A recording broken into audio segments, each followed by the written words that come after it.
Press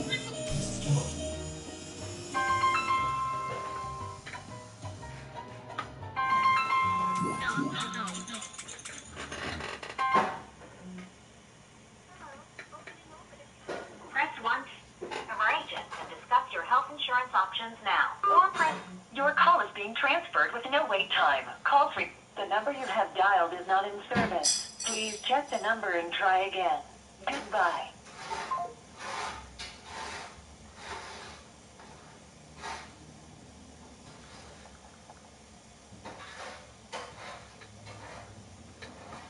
West Coast, where it is. What we doing this evening? What we lying about? What we lying about?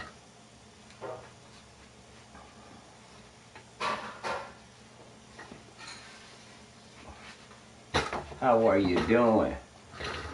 Dang, 2 people already? What the hell? Oh, what's up, Brooke? Oh, I'm just chilling, Major. Chilling, Major, Brooke, waiting on 7 o'clock. I got the game coming on, Brooke, but I also got a lady in the music industry that grew up in the music industry that she gonna let us know about these certain people. Like she said, when Too Short said he was a pimp, he was. She said the government had him going and getting little kids from the middle school and taking them to different people's houses.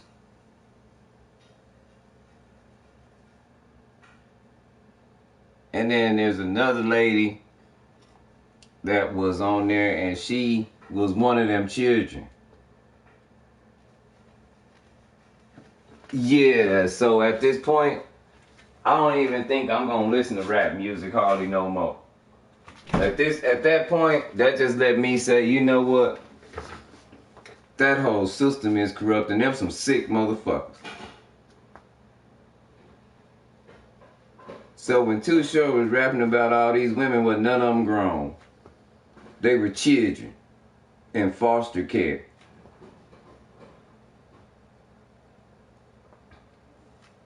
That's terrible, ain't it? Another one, Akon.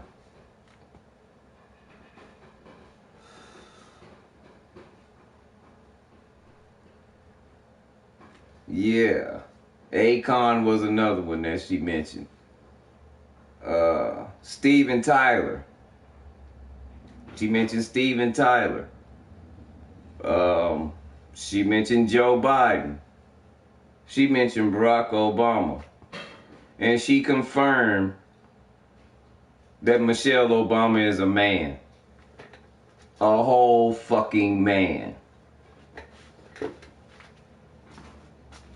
And not only that, Brooke, she got video evidence. She's from Moreno Valley, California. Her parents sold her into that.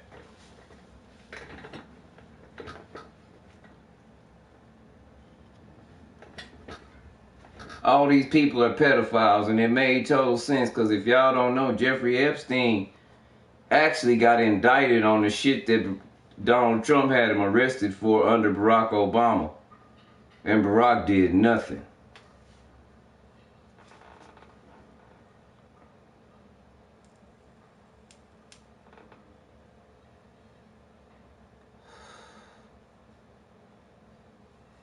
She said, what's up, man? She said, she said she was on her way to Russia, but she knew that if she went to Russia, that she wasn't coming back home, because she had already started telling people stuff. So that's how she got out of it. But if you want to see the video of her talking about this, I'll give you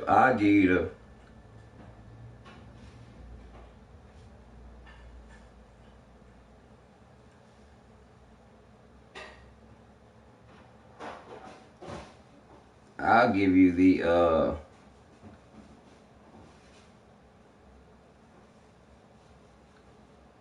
They said my notes, and Samsung just told me that my notes,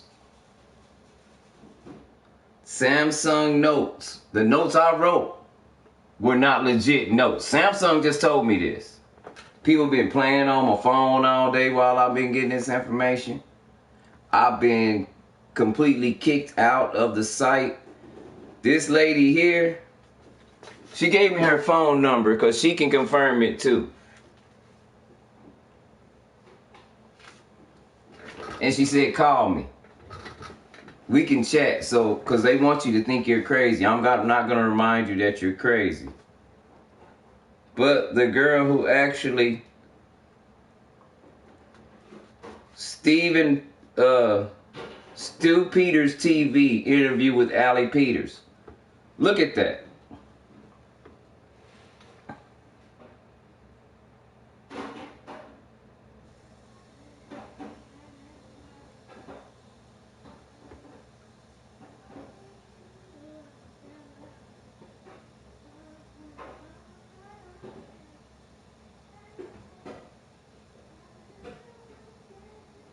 What's even more messed up,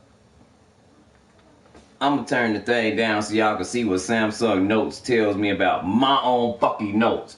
Not nothing that I took a picture of. Restore corrupted notes.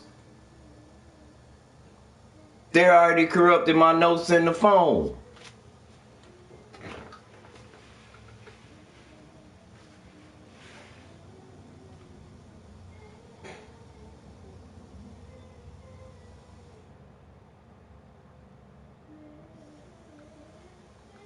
Ain't that fun? These my notes.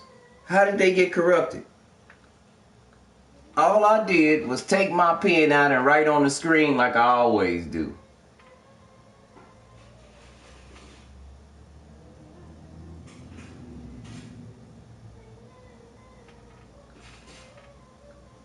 I took a picture of chemtrails in the sky, right? I didn't post them. They were my own personal pictures, Brooke. Hey, Brooke.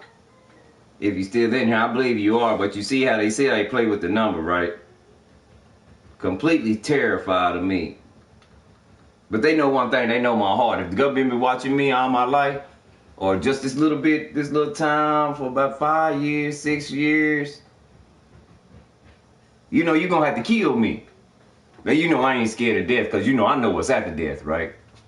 I keep saying, I'm not living to die, I'm dying to live, and dying ain't much of a living, and everything on earth dies, so this ain't much of a living.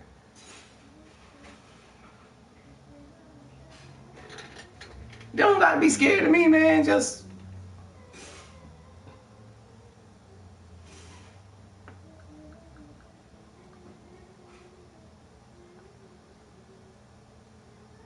Just sick, twisted shit. So I got about an hour and a half to wait on that. I don't even want to listen to music no more, Brooke. That's how bad it is.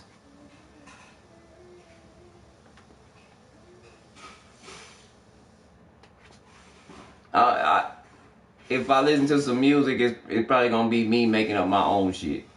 Cause I can do that. Oh, I'll see you in heaven.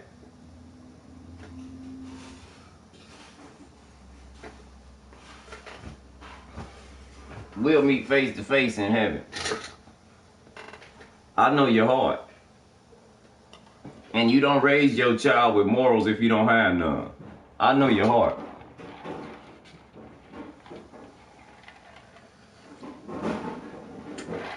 See, I get to hear you raise your child.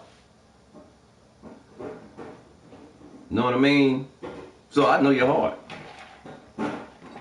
I know what you believe. You sure will. And if you tell a good joke, I'm gonna say I'm dead. You think God gonna kick me out if I say that? If I'm in heaven and you tell a joke and I be like, I'm dead.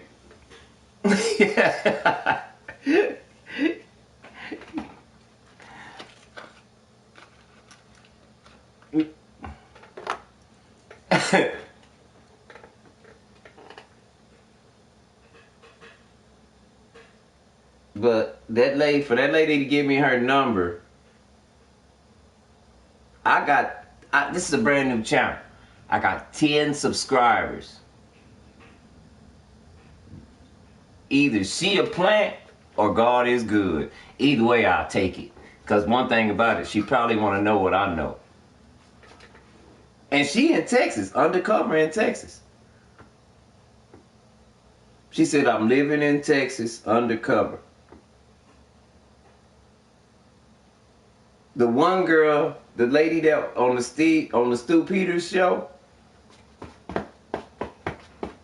Stu Peters TV, everything that I've been going through, she been going through since she was 17, 18, since she ran away from the shit. The little girls that grew up in the shit, they call her a traitor. They don't even call her a superstar for getting out. They call her a traitor. How dare she tell that your politicians are raping children and molesting children and paying for children?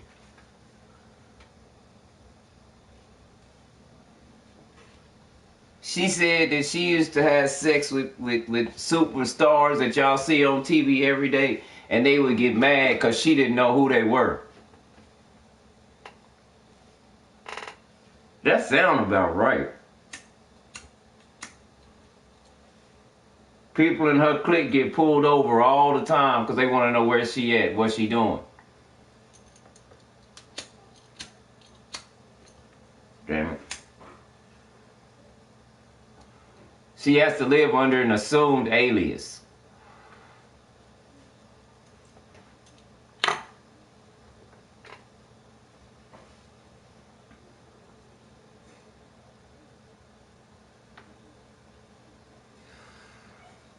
And the worst thing about it, she said it's everybody around you. Like, for real, for real. She said, she said, watch your garbage man. And she might be paranoid as fuck, but with all due respect, look what she's been going through. She said all the school teachers know. She said she went to school. She would go to school in the morning and they would call her down to the office. But she never was counted out of class. So she would be gone, or where her pimp would come. She said my pimp would come get me.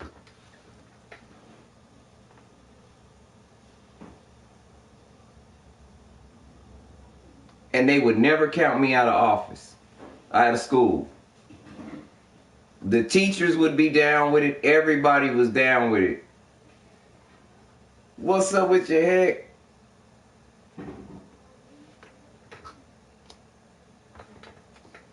She said her guidance counselor was down with it. Already. Y'all know what time it is. It's getting kind of hectic. I guess I can play that song, but I'm really disturbed with the music industry right now. For real. Like I say, if you don't believe me, Stu Peters TV. Just Google it. Stu Peters TV.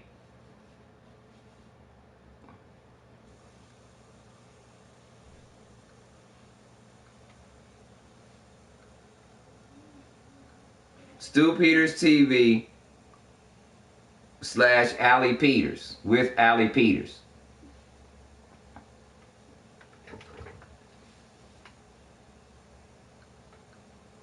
She said the worst thing I could do was go to the police. Because when she tried to do that, the Freemasonry in there, they would like keep tabs on her.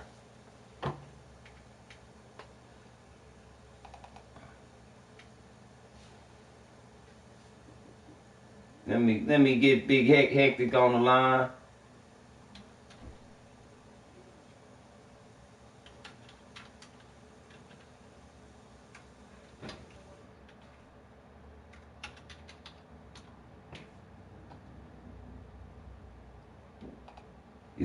It's getting kind of heavy.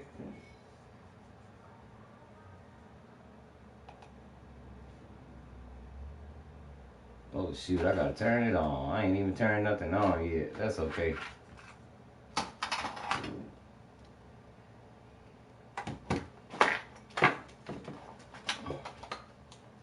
Oh shoot, I pushed the wrong damn. I done turned y'all off. I turned the motherfucking TV off. Where's my damn remote?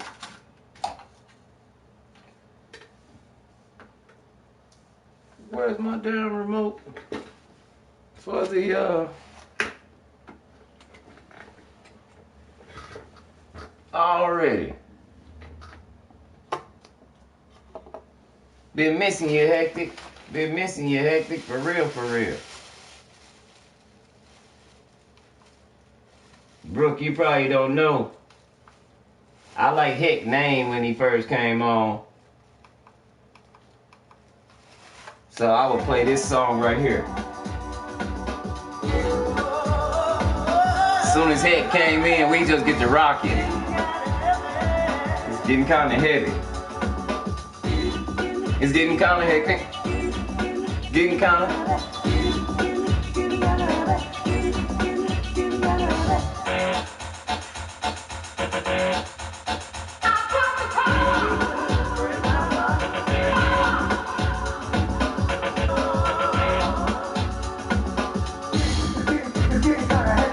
There it is, big head. It's getting kind of hectic.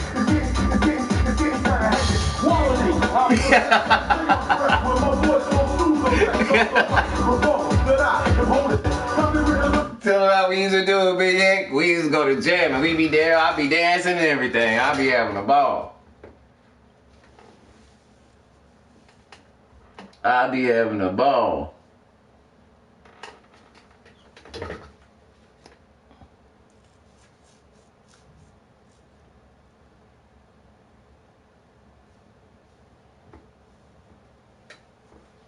Yeah, I'll be having a ball.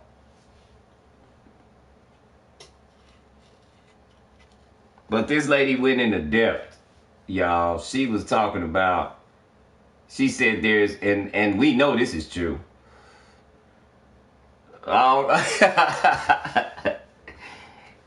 We know this was true. She said the underground tunnels. Oh yeah, she went into detail with the shit. And I was like, damn, I don't even want to listen to music no more. Like, instantly, music just turned me off. Especially when she mentioned Akon. When she mentioned Akon, and it wasn't her. Now, this is another lady that was in the industry on the network, the network of people that I'm on. The same people gave me these documents. You know, does anybody know that if you really know who you are, you can get the money from your bonds that you're being traded over the stock market, and it's no less than $1 million to $3 million? Y'all, we're working too hard.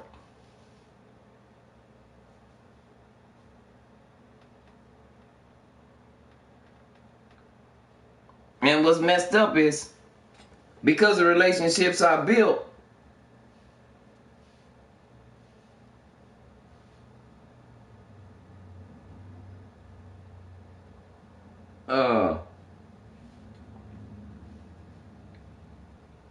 because of relationships I built,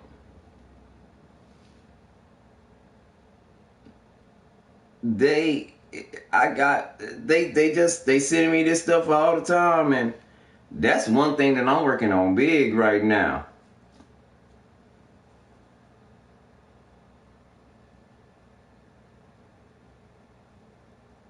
Yeah, you been, I was gonna say Heck been in. Check out this, let me read these. Nah, I ain't got it yet. Heck, only reason I ain't got a PS5 is because I'm waiting on the boxing to come out. As soon as the boxing drop, I'm going to get a PS5, because the boxing ain't going to be on nothing but the PS5. It ain't going to come to the folk. But check out these law notes that they sent me. Birth certificate. Certified extract from birth registration. Long for birth form is your real birth certificate. Long for birth form is your real birth certificate. Carrying a birth certificate requires you to get a social insurance, social security. By carrying the certificate, you are carrying their property and become a trustee or an agent. Y'all hear that? You become a trustee or agent. So your birth certificate in all caps is no different than a company. Think about it. When you get a letterhead in a company, from a company, it's in all caps.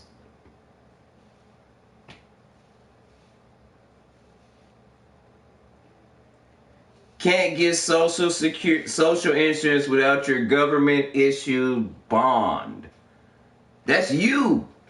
That's your money. The government works for you, but they got a trick thing. We supposed to work for them. Let's keep going. Banks borrow money from private bankers. The bankers give you an opportunity to become an agent for them instead of them being your agent. They are not bankrupt. The public is bankrupt. John Doe is tracked because he has to be taxed for all things bought. John Doe is the accused. John Doe is the surety or agent for the accused. Public is charity. Private is dishonest gain. Statement of birth. A claim made against us. A statement of claim. Jobbing. To do business, publicly or officially dishonestly. Job, done for the public interest, but for private gain. Registry, a court. Vital Statistics Act states parents are informants on the statement of birth, which means that we got bamboozled bad at the hospital as soon as our children were born.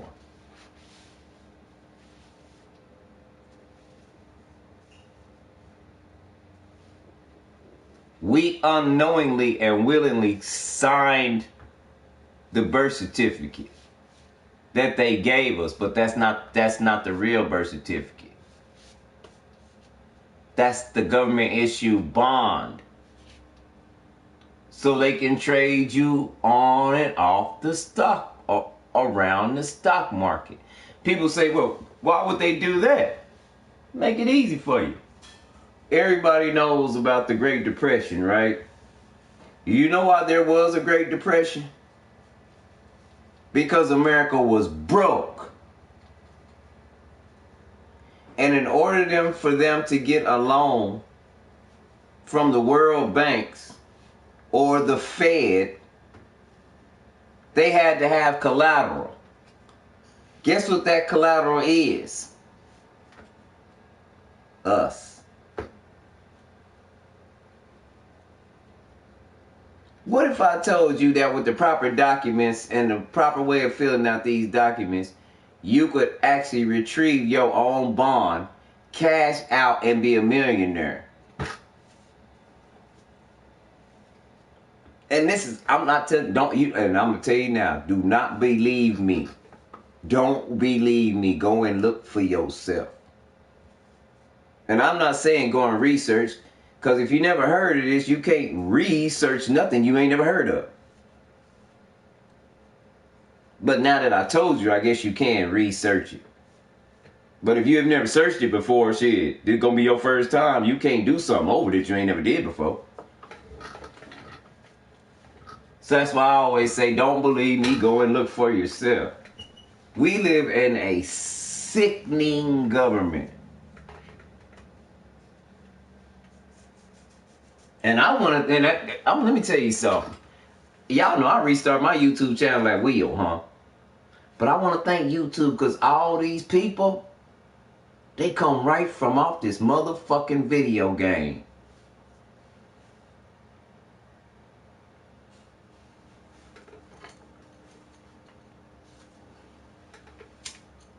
Off this video game.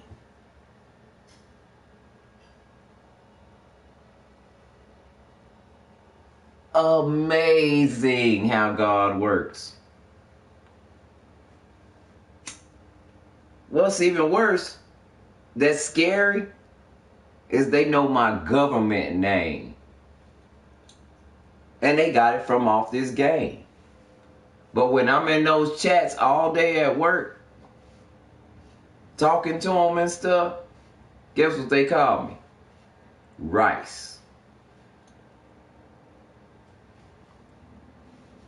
They said, Rice, how come you keep disappearing? I said, I don't know. My phone is tripping. I got people calling, talking about my health insurance all the time now again. And then on top of that, it just keeps removing me out of the room. The big homie that's in there said, yeah, welcome to A&N. Get ready. You ain't seen shit yet. So I'm in a room with like 50 people that they're doing this to. From New York to California. We spend about 8 hours a day with each other. What's even more weird is that they throw everything from the Bible into it, and it's in chronological order the way shit went.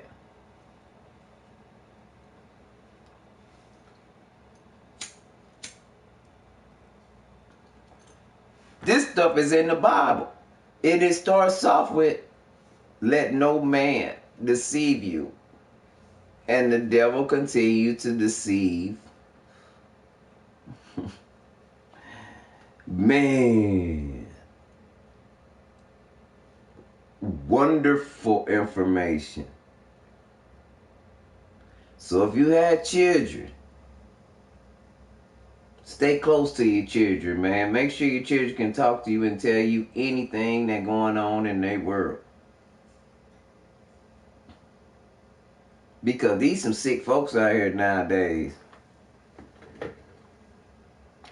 Super sick.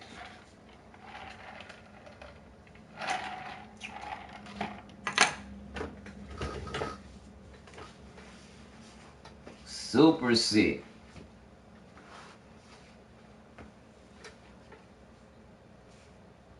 Stay close to your children. And guess what, y'all? Guess where most of the children come from that come up missing? And why you never get an Amber Alert. Guess why you never get an Amber Alert about all these kids that come up missing all day, every day?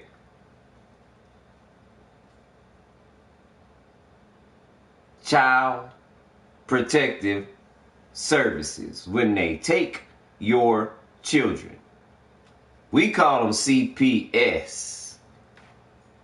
Very Brooke, and you are right. What's up with you, boss? My partner, what's happening with you?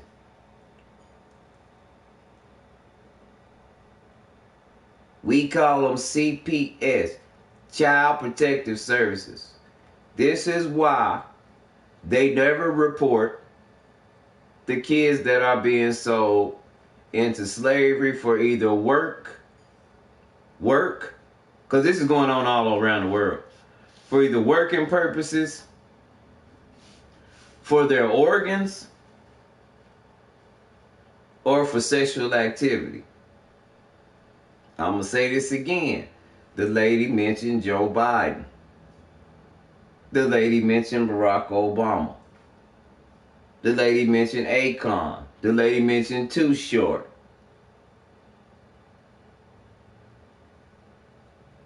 Some of these guys I looked up to as a youngster, like Too Short. Oh man, you working already.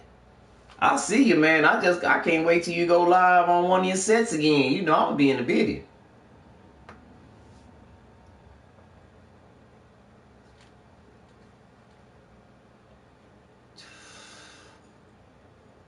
When she started mentioning them names, already. When she started mentioning them names, woo!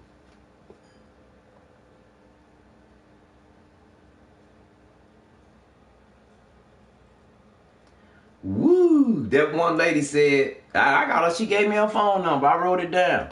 She said, no. She said, if you need somebody to talk to, somebody to tell you their every move, somebody to tell you how they work, she said, I can't mention my brother's name, but my brother is a handler for some of these big artists that you seeing right now. So I know what I'm talking about.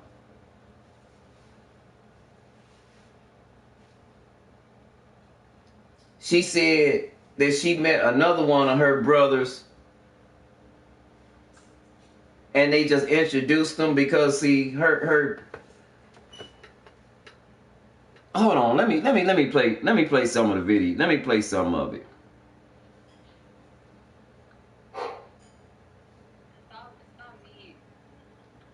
A doc just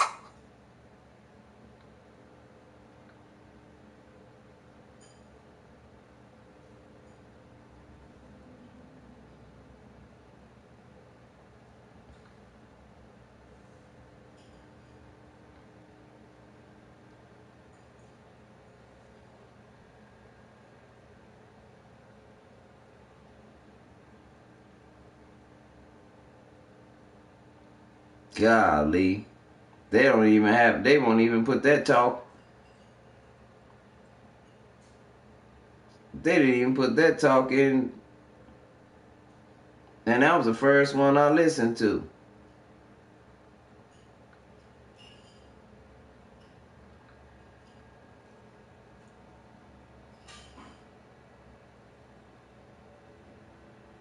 Let me go to all my people. Let me see if I can't pull it up. Hold on, I do got it. Let me go to you Facebook, because I posted it on Facebook today if you want to listen in. Let me go on Facebook on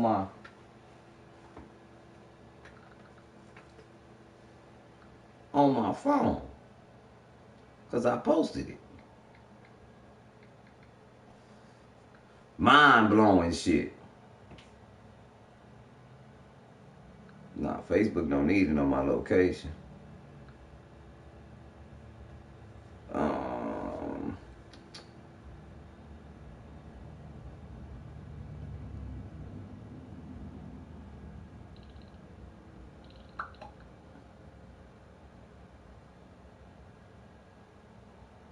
Oh, dang. Joe Biden used a speech about Negro.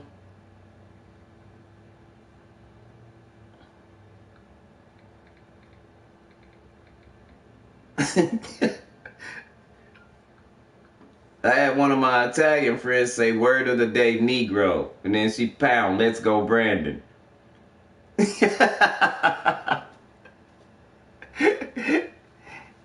Oh, Lord. Well, I love Lisa. Lisa Pucci Delgado. She's the major chef that I was in Ohio with. It was her whole show that invited us to it. I invited my chef to Ohio that I had a pleasure to meet. That's who just put that, but that was hilarious. I think that's funny.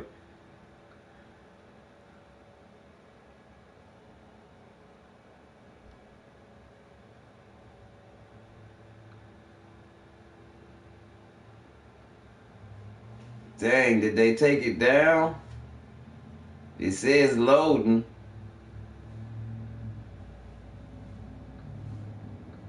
And it don't matter because they're going to be on in about an hour anyway, so y'all might get it live.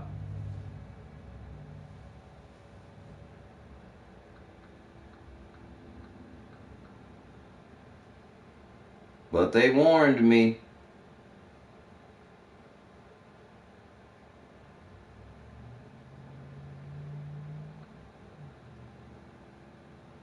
Here we go. This is something that, you know, you can recognize that shit when you see it.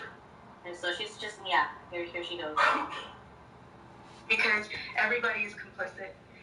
Here we go. The child is not being heard. That is the number one problem. The child is crying for help and is not heard. I've never seen that, like, so bad, like, to where usually you would think once the child speaks and they're of a certain age, that their word is what sticks. You know, like, but 9 times out of 10, it seems as though CPS is leaving They these have to children keep up. in that situation. For a pandemic task force at the WHO level, which is doing the surveillance and actually doing a product called germ-free plastic. What? Say, okay, what is a bioterrorist across smallpox to 10 airports? What are you talking about, man? You know, how would the world respond to that? Well, I'm out, man. What? Listen to this shit, What? bro. It'll take probably about $1 billion a year for a pandemic task force. I mean, listen, man. all of that. Sooner or later, y'all gonna wake up. And it's like she said, and I've said this. Everybody wants the sexy name, and if it ain't the big name person involved, then it don't matter. It's not newsworthy. It's not worth the conversation because it's not a famous person. You understand what I'm saying to you? Yeah. And the problem is it's not just Hollywood. It's right in your own neighborhood. Right. It's your own neighbor that's out here trafficking kids. Damn. That's the problem. When it's right on your block, not the celebrity that we can't even see nor touch or get close to. It's the person that you wave when you come out the house. Hey neighbor, how you doing? That person. What? You know what? That He's not even making like a on point the out flip of. side, though, yes, you're right. But it doesn't appear the way you think that it does. Like, it'll be the guy down the street in the business suit who's at work every day. It won't be the shovel guy who waves at the children weirdly. Right. He actually cares about the children. Right. See, everything Like that's good your is neighbor. bad, and everything that's bad is good. You know what I mean? Neighbor, And you think is cool. we kind of got a glimpse of that in Home Alone, when Macaulay Culkin was so worried about the old man. You know what I'm saying? Yeah. The old man Yeah. turns out to be his savior because the old man is creepy looking. When in reality, it wasn't the guy who looked creepy that he had to be worried about. You know what I'm Yeah. saying? So. Yeah, because they use society as their cover up. Like, you know what I mean? And again, are we more worried about, you know, the house next door than we are Child Protective Services, than we are these caseworkers, than we are the police officers and the people that are in charge of investigating these things and these. Do y'all hear this shit? I mean, They're no better than the only way those people at the bottom in our everyday life can operate is when the people at the top allow them to. Right. Yeah, but you also have to cut off the buyers. You got to cut off the head of the snake. You have to cut off Kill both the ends. crackhead. If you kill all the crackheads, my nigga, there's nobody to sell crack to. Crack becomes obsolete. Exactly. So if you take down the top, if you take the head They off just of gonna the find snake, something else to then sell. those niggas don't matter. They don't matter. When they see niggas like Barack Obama being put in front of a fucking firing squad, or people like Hillary Clinton being dangling from trees in Greenland.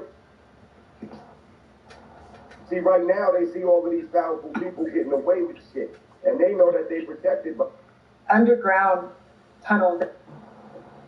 in the group. all of these indictments were already given out years back, a few years back. Like the top, whoever the fuck Multiple times. up these tunnels. Fucking I was taught that it's a Questions that we really don't have. Here we go. Alright. I was moved from foster homes to level 14 lockdown group home. And every single time something happened, every single time I came in with cracked ribs, with bruises, with bites, with rape kits, beyond rape kits. No one did anything. I went from shelter to shelter, from CPS report to CPS report. And CPS is your cover-up. CPS is corrupt. CPS buys and sells and trades children. Oh my That is their God. major facade. There are some good social workers out there. And there are some social workers that know that they cannot speak on things, they cannot do certain things, and they have to abide by certain rules, because if you don't, you will be abused too. Just like there is in the Brotherhood who makes it talk.